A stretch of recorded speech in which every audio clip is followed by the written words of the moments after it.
আমার একটা ঘর খালি আছে, কদিন পরে তো দেবো দাও না।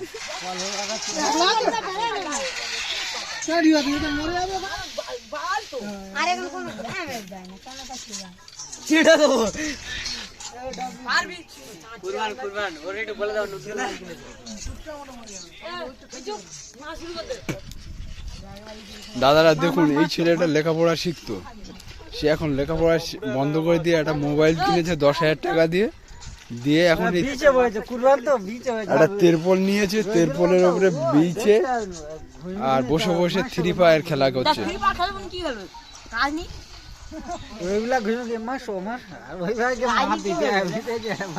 আর ওই ছেলেটার বাড়ি গোসাবাই, সেই গোসাবাই থেকে এখানে এসে নাপিতখালি ফ্রি ফায়ার খেলছে।